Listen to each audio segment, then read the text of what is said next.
senang sekali karena acara Growing Together atau WA Group atau kelompok Growing Together ini berjalan dengan sangat baik dan selama ini saya melihat positif lah, banyak hal-hal positif yang dimunculkan sekalipun baru 2 bulan, setiap bulan kita selalu ganti topik ya, baru 2 bulan tapi hasilnya sudah sangat bagus dan senang sekali bisa ketemu lagi dengan teman baru. Semoga ada banyak teman baru nih. Saya akan langsung share screen ya.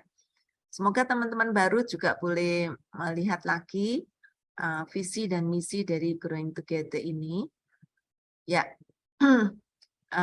walaupun topik April, saya ingin men-sharingkan lebih dahulu untuk visi misi Growing Together sepanjang tahun ini, gitu ya. Oke, latar belakang kenapa grup Growing Together ini diadakan. Nah, ini menjadi salah satu pergumulan kami semuanya ya. Bagaimana bisa menolong teman-teman, menolong kami semuanya karena banyak dari staf Sabda juga ikut gitu ya. Bagaimana seharusnya kita sebagai orang-orang Kristen hidup pada zaman yang berubah dengan cepat sekali saat ini, terutama dengan kemajuan teknologi, kemudian dengan hal-hal lain yang terus bergulir ya, selalu ada hal baru, selalu ada masalah-masalah baru yang muncul dan bagaimana kita sebagai orang-orang Kristen sesama sesama sesama anak-anak Tuhan boleh saling menolong satu dengan yang lain dan saya melihat kebutuhan ini menjadi satu kebutuhan yang sangat urgent karena banyak diskusi grup-grup diskusi lain memang, tetapi yang ini saya kira bisa menolong kita untuk fokus dengan memberikan topik-topik setiap bulan berubah dan saudara tidak diharapkan untuk terus-menerus ikut gitu ya, tetapi setiap bulan kalau saudara suka dengan topiknya, saudara bisa join, kalau saudara nggak suka dengan topiknya, saudara bisa off dulu, nanti akan bertemu lagi di kelompok yang lain. Jadi bagaimana kita hidup sebagai orang Kristen menghadapi tantangan zaman yang terus berubah saat ini, gitu ya. Jadi visi yang utama adalah bagaimana membangun komunitas belajar Kristen yang sehati dan sepikir untuk hidup bertumbuh dalam Kristus. Saudara, ada satu quote yang saya sering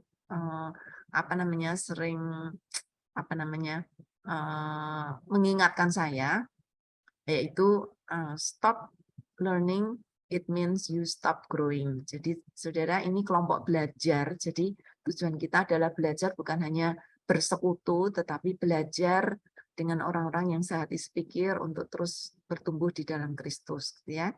Jadi misinya adalah belajar berbagi, dan saya melihat 2 bulan Growing Together ini berjalan, teman-teman peserta tuh sangat murah hati sekali dalam berbagi, baik berbagi ilmu, baik berbagi berbagi informasi, berbagi tips, berbagi nasihat, berbagi ayat-ayat firman Tuhan. Aduh, saya senang sekali karena saudara itu sangat murah hati, tidak tidak ada halangan untuk saudara bisa membagikan itu dengan leluasa gitu ya. Jadi belajar berbagi, bertumbuh dalam kasih Kristus. Saya melihat juga ada banyak sharing-sharing tentang kehidupan pribadi, masalah pribadi yang dibagikan. Ini menunjukkan kedekatan hubungan satu dengan peserta yang lain karena mau membuka diri, membagikan masalahnya gitu ya.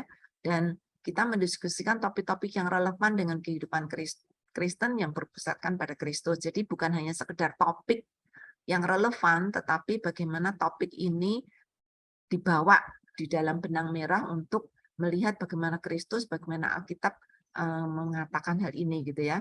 Jadi saya sangat berharap semua anggota di dalam grup ini saling menikmati bagaimana hidup Kristen yang penuh vitalitas, sukacita dan alkitabiah gitu ya.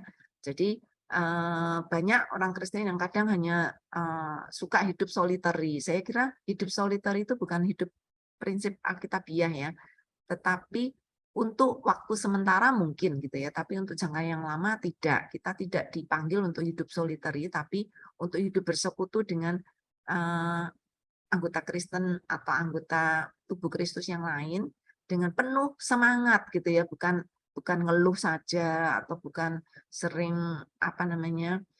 berbagi duka gitu ya, atau berbagi beban, tetapi juga berbagi sukacita.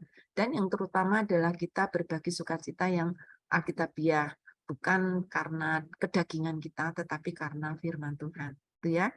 Oke, dan firman Tuhan yang mendasari kelompok kita adalah besi menajamkan besi, orang menajamkan sesamanya.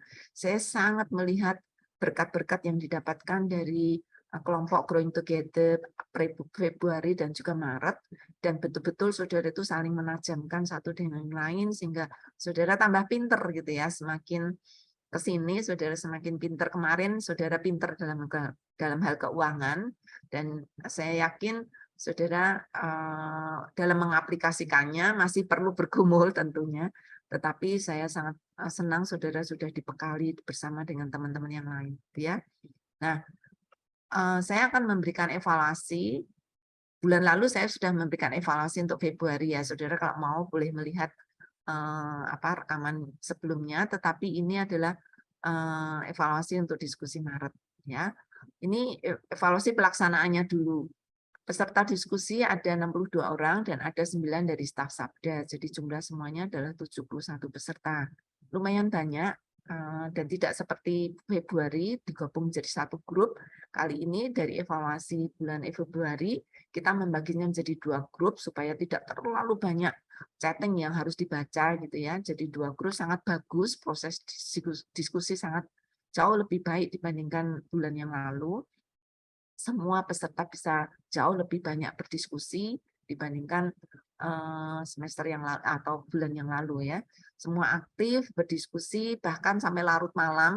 Grup ini tidak pernah ditutup ya. Maksudnya kalau saudara tiba-tiba bangun jam 2 pun grup ini masih ada. Saudara bisa membagikan pikiran saudara yang muncul di tengah malam gitu ke dalam diskusi. Jadi banyak sekali teman-teman yang punya waktunya malam hari sehingga mereka muncul pada malam hari dan kami tidak keberatan karena saudara memang punya waktunya itu gitu ya. Kemudian yang sangat menyenangkan bulan lalu ada hampir 50-an orang yang tidak aktif. Jadi hanya menonton diskusi. Nah, ini sangat buruk gitu ya.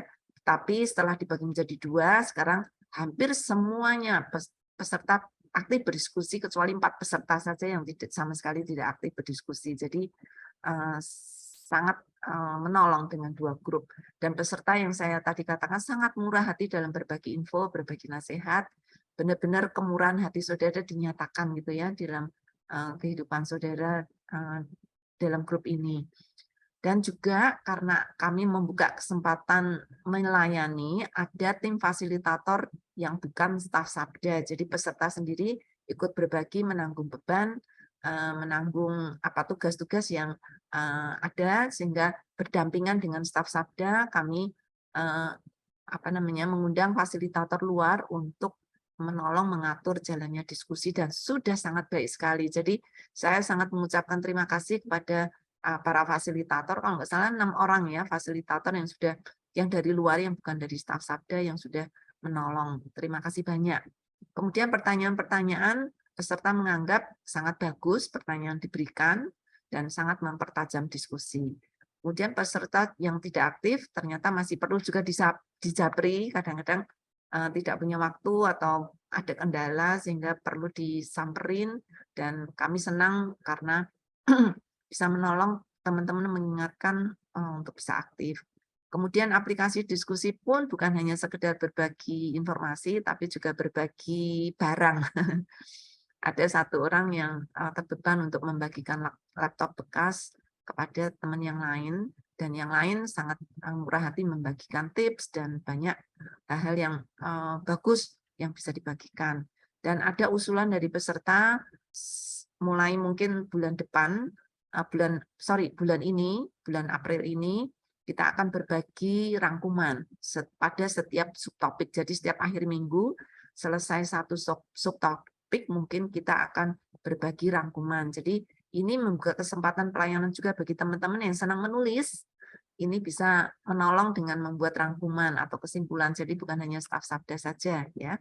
Oke, itu evaluasi pelaksanaan, dan ini adalah evaluasi untuk konten diskusi selama Maret ya, dan juga kesimpulan ya. Topik yang kita bahas diskusi Maret adalah tentang keuangan. Sub diskusi asip topik yang didiskusikan selama Maret ada 4. Ini 3 itu setiap minggu, jadi setiap minggu tuh 1 subtopik gitu ya. Uang dari Tuhan atau dari iblis. Kemudian 2, utang, boleh nggak? Setuju nggak? Gitu ya. 3, mengatur atau diatur oleh uang. Lalu minggu keempat kita aplikasi evaluasi selama 3 minggu yang sudah kita lalui. Gitu ya. Oke. Minggu pertama itu uang dari Tuhan atau dari iblis. Ya, ada pendapat dari Tuhan, ada yang dari iblis, ada yang dari manusia gitu ya. Tapi saya rangkumkan menjadi 2 saja ya, yang paling utama. Yang dari Tuhan. Jadi uang itu dianggap dari Tuhan, karena Tuhan yang memberi akal budi kepada manusia dan manusia menciptakan uang. Sebenarnya yang menciptakan uang bukan Tuhan ya, bukan Tuhan yang memberi uang gitu, bukan percetakan uang bukan dari Tuhan gitu, tapi itu akal budi yang Tuhan kasih kepada manusia untuk bagaimana manusia menjalankan kehidupan sehari-hari dan memakai uang sebagai cara bertransaksi gitu ya. Ya, kemudian didiskusikan juga tentang Taurat. Dan hampir semua peserta setuju bahwa hukum Taurat itu walaupun hukum Taurat itu kelihatannya tidak menyebutkan tentang uang gitu ya, tetapi ternyata di setiap hukum Taurat, 10 hukum Taurat yang ada itu ternyata terselip atau implikasi dari hukum Taurat itu ada hubungannya dengan uang. Dan itu sangat bagus sekali didiskusikan oleh para peserta. Jadi Taurat itu menjadi penuntun agar manusia tahu apa yang baik dan benar, terkhusus dalam hal ini bagaimana menggunakan uang, bagaimana mengatur uang, juga bagaimana tidak dikuasai oleh uang, gitu ya. Dan topik yang lain adalah Yesus tidak anti uang, gitu ya. Yesus tidak pernah melarang adanya uang. Tetapi uang tidak boleh menggantikan posisi Allah. Dan itu banyak peringatan-peringatan bukan hanya Yesus, tapi di seluruh Alkitab, bagaimana uang harus digunakan dengan cara yang baik dan tidak menggantikan posisi Allah, gitu ya. Jadi tidak bersaing dengan Allah dan tidak membuat uang itu dipuja atau disembah, gitu ya. Ya. Nah, ada juga pendapat bahwa uang itu dari iblis. Nah, iblislah yang sebenarnya mengacaukan aturan hukum yang telah diberikan Allah. Jadi seperti hukum Taurat itu ya banyak aturan-aturan bahkan di dalam Alkitab gitu ya. Nah, iblis suka mengacaukan dengan membuat manusia bingung gitu ya di dalam mengaplikasikan prinsip keuangan. Nah, karena itu kita perlu hati-hati. Iblis pintar sekali menggunakan uang untuk membuat manusia berdosa. Makanya ada satu ayat yang memperingatkan kita, uang adalah akar dari segala kejahatan. Ini oknum yang ada di belakang. Ini adalah iblis yang suka mengacaukan pikiran manusia dan manusia tergoda dan manusia masuk di dalam tipu muslihat setan sehingga akhirnya manusia menggunakan uang dengan cara yang tidak benar dan akhirnya manusia juga berdosa karena uang, karena timbul keserakahan, keegoisan manusia dan itu membuat manusia kembali kepada natur lama manusia gitu ya. Kemudian berikutnya adalah iblis menggunakan uang untuk menggantikan posisi Allah sebagai pemilik atas segala sesuatu. Ini cukup banyak juga dibahas bagaimana kita harus hati-hati bahwa uang itu tidak boleh menggantikan posisi Allah, gitu ya. Ini cukup banyak dibahas. Ya. Bagian yang kedua adalah tentang utang. Bolehkah kita berhutang? Ya, ada yang setuju, ada yang tidak. Yang jelas sih apa namanya? Dua-duanya punya pertimbangan gitu ya. Ya, setuju. Yesus telah ini karena preferensinya adalah Roma 13 ayat 8 ya. Yesus telah membayar lunas hutang dosa kita. Jadi sudah tidak ada hutang lagi gitu ya. Dengan dia mati di atas kayu salib. Jadi hidup manusia seharusnya yang sudah diselamatkan itu menjadi milik Allah. Jadi ini implikasinya bukan masalah hutang Injil atau hutang keselamatan, tetapi ketika manusia sudah menerima keselamatan dari Allah, maka hutang itu sudah tidak ada lagi, gitu ya.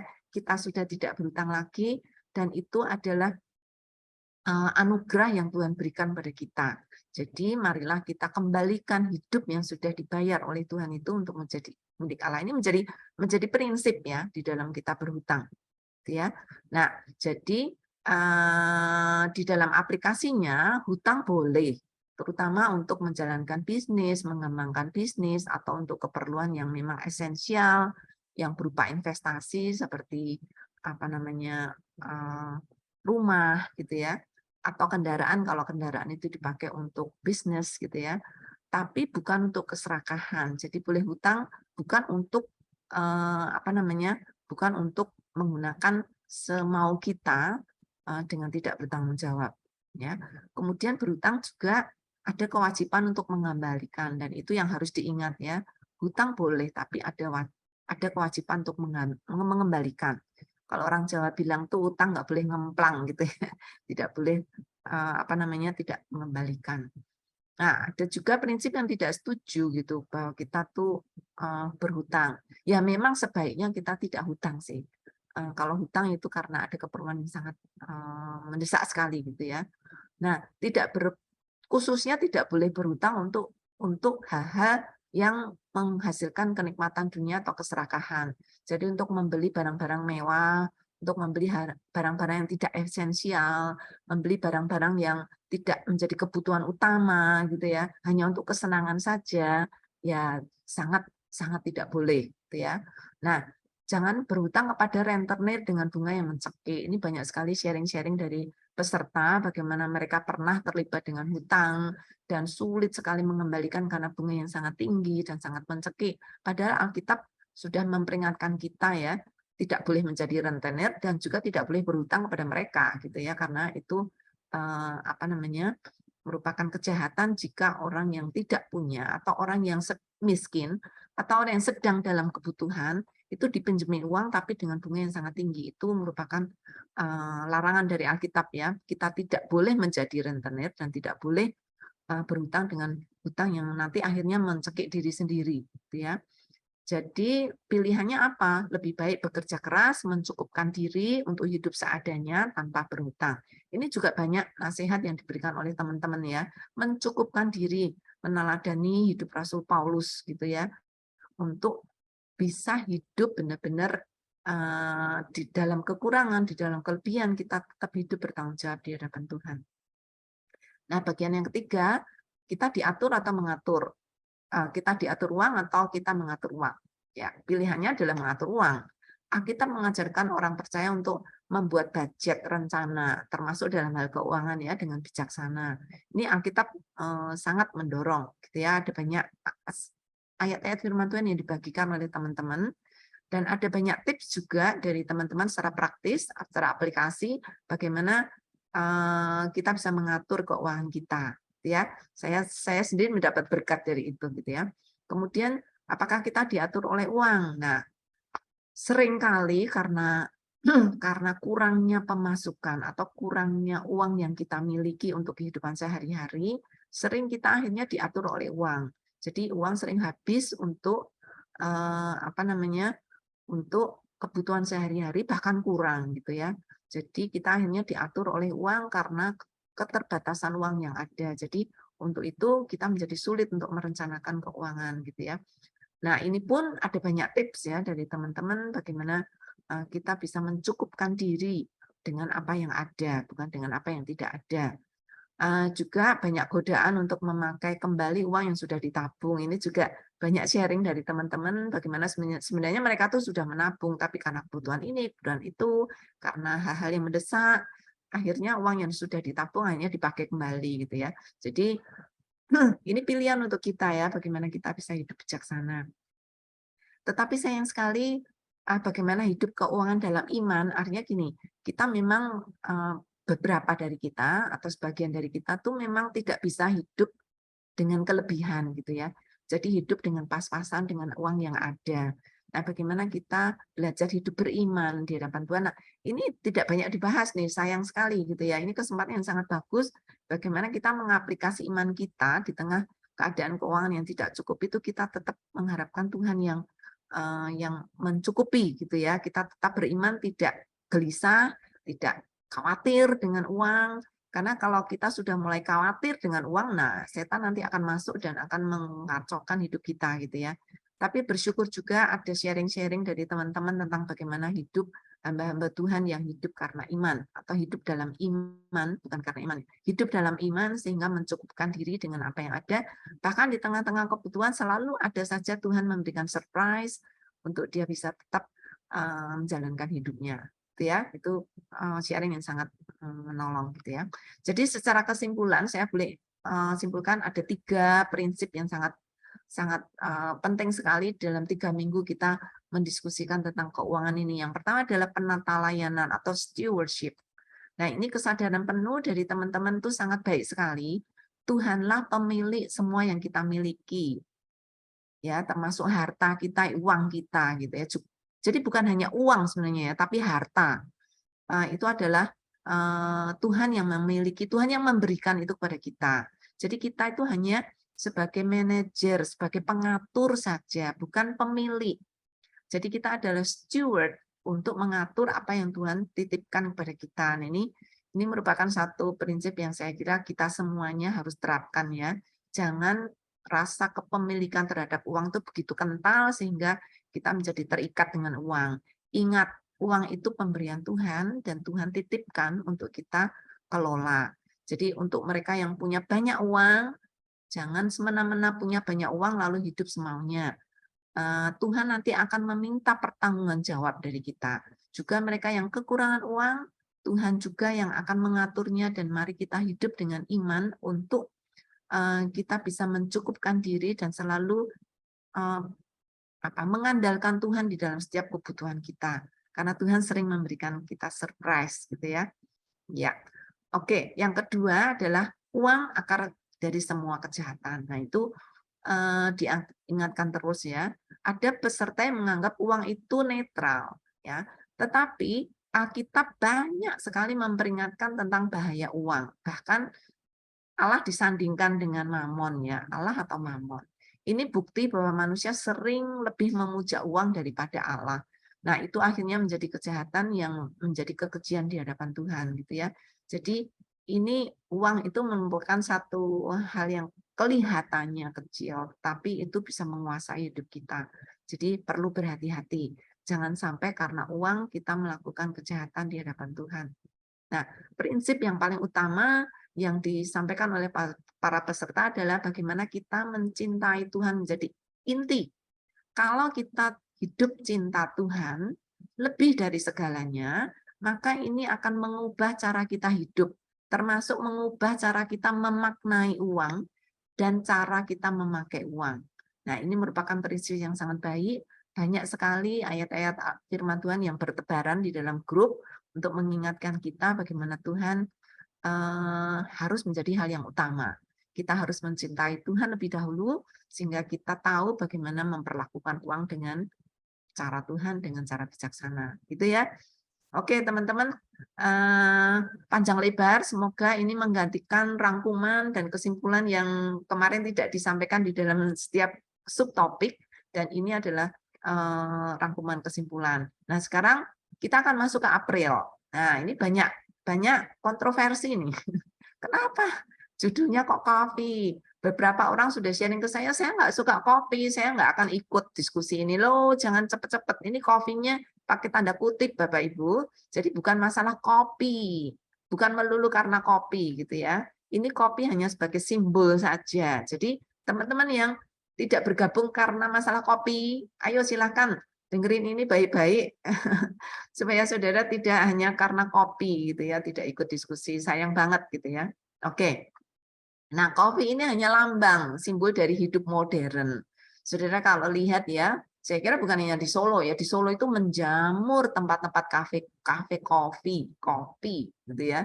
Banyak banget, bahkan di kampung-kampung itu ada kafe wedangan kopi. Ada apa sih sebenarnya kok apa kopi ini menjadi satu simbol atau menjadi satu tren gitu ya di kalangan mereka yang mengikuti pola hidup modern atau style atau tren hidup modern. Jadi dari Starbucks yang sangat mahal sampai kopi yang ada di kampung yang cukup murah gitu ya. Nah, itu hanya lambang kafe ini hanya sebagai simbol dari bukan ya, gaya hidup yang sekarang muncul di dalam masyarakat. Nah, sebenarnya yang dipikirkan itu sebenarnya apa? Masalah stres karena karier, karena pekerjaan, karena masalah rumah tangga, masalah macam-macam gitu ya. Juga masalah digital life, hidup digital yang sangat stressful karena sosial media dan semua tren kekinian. Jadi Bapak Ibu, coffee ini adalah simbol hidup modern tentang gaya hidup baru, tren kekinian. Jadi saudara jangan melihat kopinya saja, ya. Nah, kehidupan modern masa kini itu banyak yang tidak seimbang, tidak sehat, gaya hidup yang bahkan merusak iman. Nah, kita akan diskusikan itu.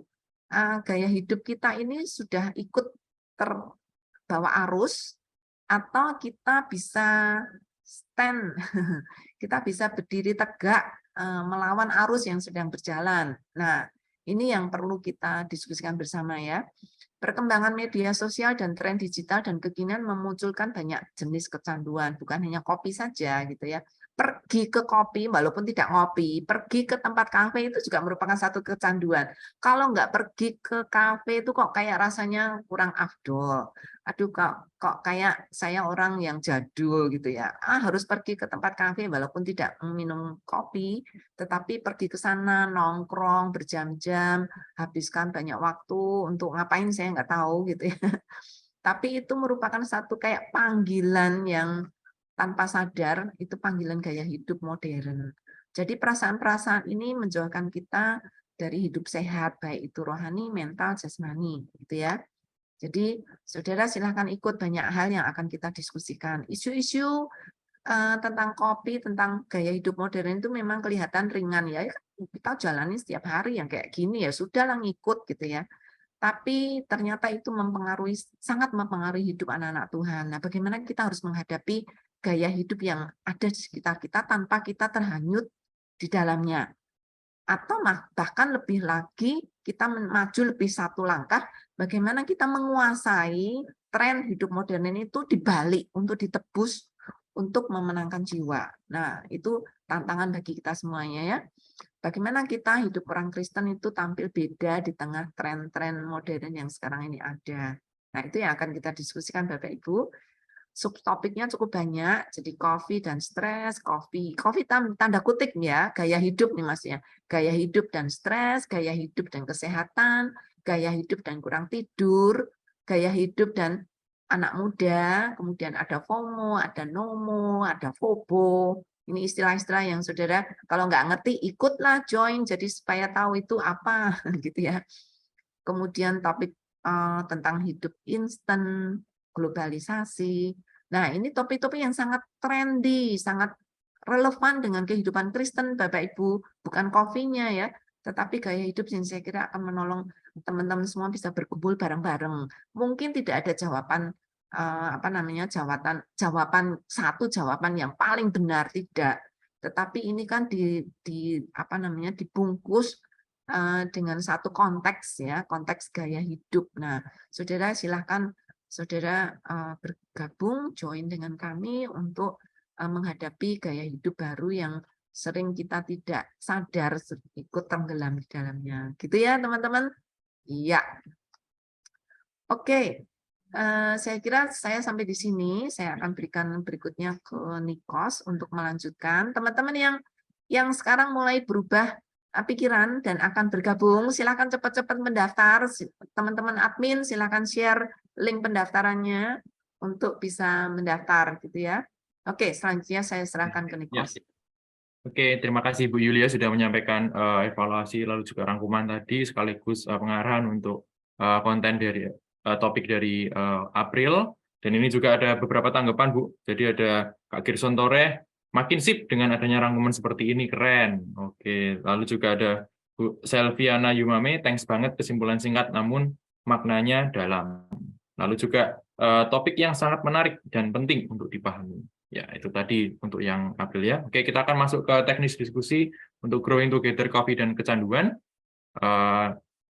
Bisa slide berikutnya. Ya, WAG Growing Together ini akan menjadi grup tertutup atau grup WA tertutup yang bersifatnya itu kekeluargaan. Jadi akan beda seperti kelas MLC yang pada umumnya ya. Jadi ini akan sedikit berbeda dan lebih ringan. Akan ada rangkuman diskusi pada akhir minggu dan ini ya tidak ada sertifikat untuk grup WAG Growing Together ini. Oke, berikutnya. Nah, topik diskusi tadi sudah sempat disinggung oleh Ibu Yulia juga, setiap bulan akan berganti. Jadi kalau Maret kemarin adalah keuangan, untuk bulan April ini adalah kopi dan kecanduan, dan peserta wajib mendaftar ulang untuk setiap bulan. Jadi kalau misalnya bulan lalu sudah ikut, nah pertanyaannya apakah bulan depannya harus mendaftar ulang? Iya. Jadi peserta untuk wajib mendaftarkan ulang dirinya untuk setiap bulan untuk bisa mengikuti topik yang ada di bulan berikutnya. Oke? Grup akan dimaksimalkan untuk diskusi, jadi data peserta akan dikirim ke grup, ke setiap grup ya oleh admin sebagai perkenalan formal. Jadi di awal nanti akan ada data, misalnya nama dan juga dari anggota dari WAG. Kalau kemarin ada 2 WAG ya, GT1 dan GT2, lalu itu akan dibagi dan diposting di awal minggu. Oke. Nah, ini tergantung peserta yang mendaftar. Sejauh ini di data yang kami himpun ada 38 pendaftar yang saat ini sudah mendaftar. Jadi kalau misalnya nanti mencapai 50 atau 60 peserta, grup akan dibagi menjadi 2. WAG akan dibagi menjadi 2, yaitu GT1 April dan GT2 April.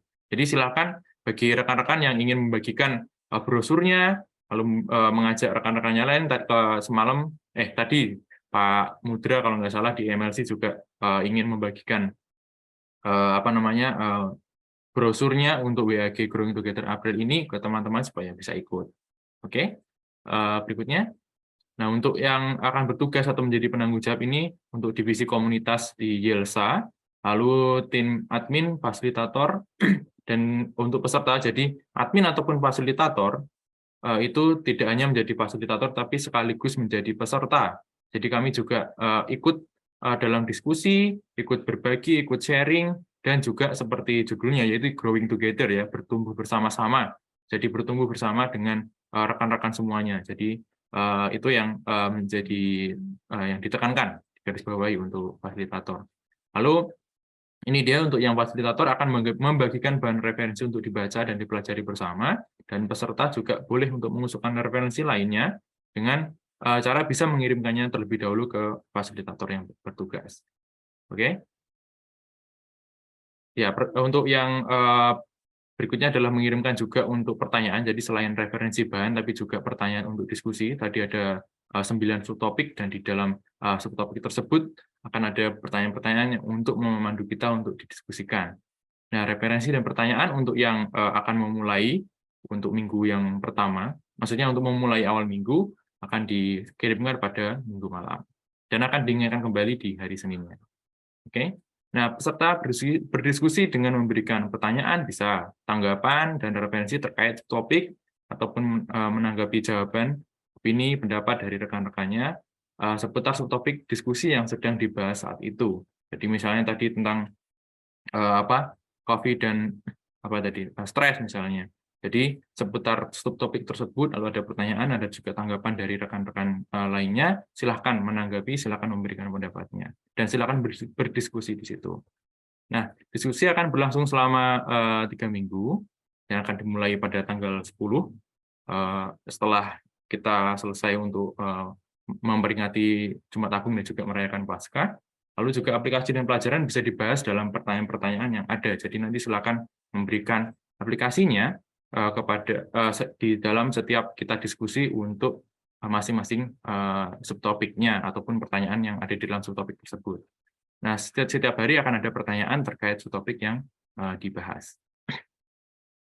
Oke, dan mohon untuk rekan-rekan semuanya yang mengikuti WAG Growing Together untuk berdiskusi dengan baik dan tidak out of topic ya, supaya kita semua bisa bertanggung jawab untuk kenyamanan kita semua gitu, semua peserta yang ada. Jadi silakan untuk bisa fokus membahas dari subtopik-subtopik yang ada melalui pertanyaan-pertanyaan yang dikirimkan. Oke, nah ini peserta wajib aktif dalam 1 minggu, maksudnya untuk dalam 1 minggu itu perlu aktif juga ya, karena kalau tidak aktif sama sekali ya nanti akan kita mention, kita nggak akan keluarkan sih, tapi kita akan mention untuk bisa aktif. Tadi kan perlu ada juga di Japri ya, jalur pribadi kita akan tag juga. Jadi peserta wajib aktif dalam 1 minggu dan bebas memilih waktu diskusi sesuai dengan kemampuannya. Kalau misalnya ada yang bisa pagi jam 7 misalnya atau jam 8 langsung ngasih pendapat setelah dikirimkan untuk pertanyaan hari itu, boleh juga jam 9, boleh juga. Atau yang mungkin aktifnya waktu siang, waktu pas jam makan siang, atau waktu sore, atau waktu malam mungkin ya. Kayak yang Maret kemarin banyak juga yang aktifnya malam hari. Itu juga boleh. Oke. Mungkin Ikos boleh nambahin sedikit ya. Ya, Bu. Maksudnya peserta wajib aktif sekali dalam seminggu, minimal 1 kali Ya, muncul dalam seminggu gitu ya. oke. Jadi bukan aktifnya cuma 1 minggu aja, selebihnya itu nggak aktif, boleh nggak. Kalau bisa sih setiap minggu paling tidak muncul 1 kali, harapannya lebih dari itu, tapi paling tidak seminggu muncul dalam 1 kali gitu ya. Oke. Ya, terima kasih untuk closing-nya Bu Yulia. Ya, berikutnya.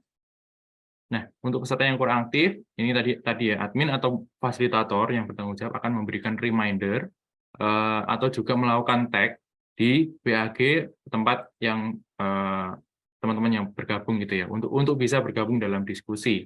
Jadi misalnya dari GT1 nanti ada fasilitatornya, itu akan nge-tag ya, tag ataupun reminder rekan-rekan yang mungkin belum aktif selama diskusi berlangsung gitu ya.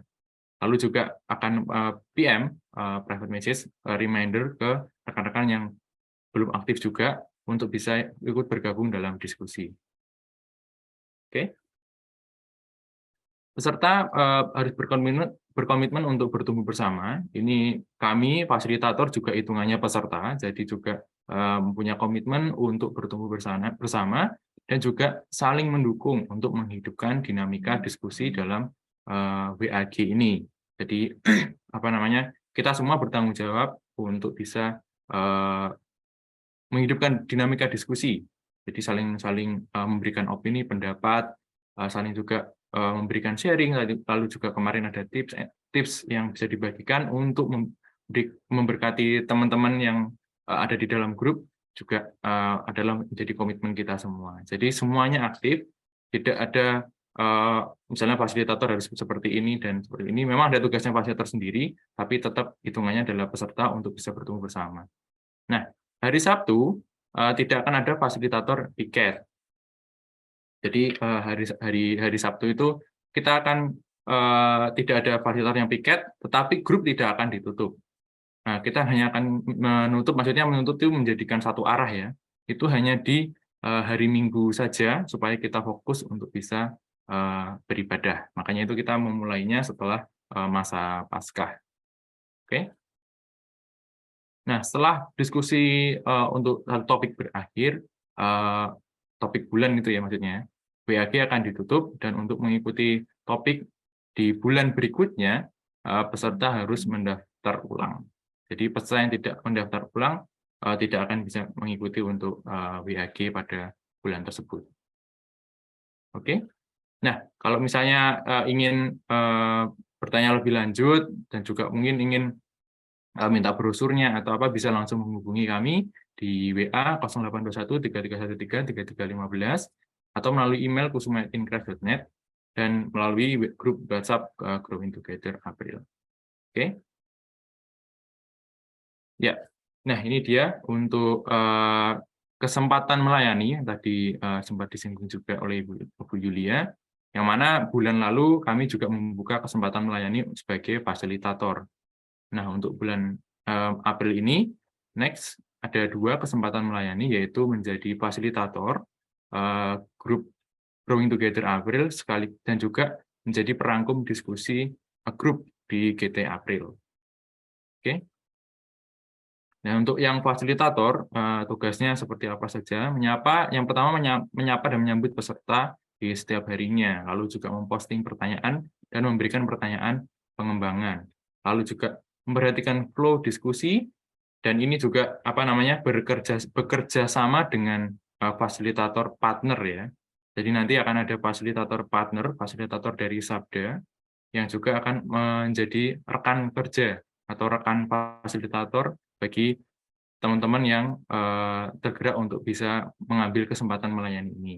Lalu juga memberikan teguran bagi peserta yang sekiranya sudah OOT dan mengingatkan peserta yang belum aktif.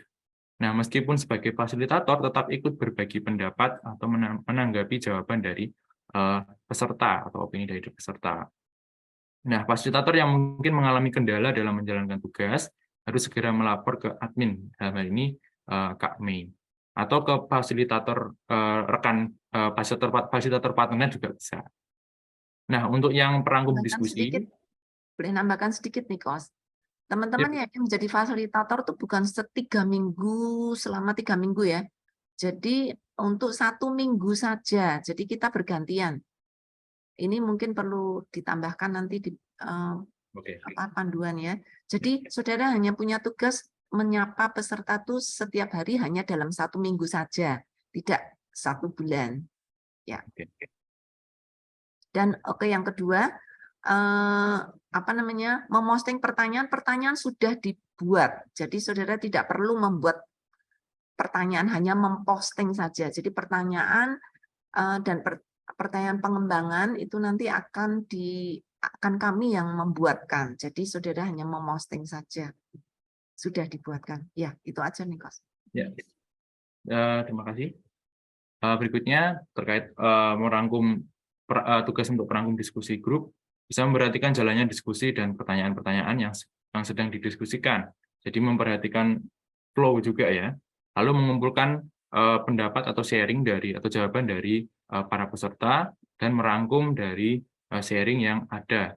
Jadi ini juga sama satu minggu dan nanti akan dirangkum dan dibagikan ke dalam grup paling lambat hari Senin. Nah, ini untuk bulan yang Maret kemarin, kami mengadakan secara khusus untuk briefing atau pertemuan untuk semua fasilitator, baik yang dari Sabda maupun yang dari luar ya, maksudnya dari rekan-rekan Sabda, rekan-rekan GT yang mengambil kesempatan untuk bisa melayani. Jadi jika nanti diperlukan, kami tentunya akan mengadakan sekali lagi untuk bisa meeting khusus untuk pengarahan baik fasilitator maupun ini yang baru yaitu perangkum. Oke, dan ini adalah jadwal sementara untuk yang fasilitator. Jadi ada minggu pertama 10 sampai 15 April 2023, lalu ada saya, lalu juga saya membuka slot untuk kesempatan melayani, jadi ada 6 slot. Jadi ini setiap minggu kita ganti orang gitu ya, ganti orang dan ada dengan pasangannya sendiri-sendiri atau dengan partnernya sendiri-sendiri. Lalu minggu pertama saya dan juga ada satu kesempatan melayani. Lalu juga di GT1, lalu di GT2 ada Tere dengan partnernya kesempatan melayani. Lalu minggu 2 ada Mbak Mei dan juga Ibu Evi. Lalu minggu ketiga Kak Roma dan juga Mas Bima. Itu untuk jadwal fasilitator GT April. Lalu berikutnya, ini untuk yang merangkum, sama, yang di GT April masih saya, untuk GT1, lalu GT April 2 ada Ray untuk yang minggu pertama, dan kami membuka untuk 4 slot kesempatan melayani di minggu kedua maupun minggu ketiga. Oke. Ya, sepertinya seperti itu untuk teknis dari GT April.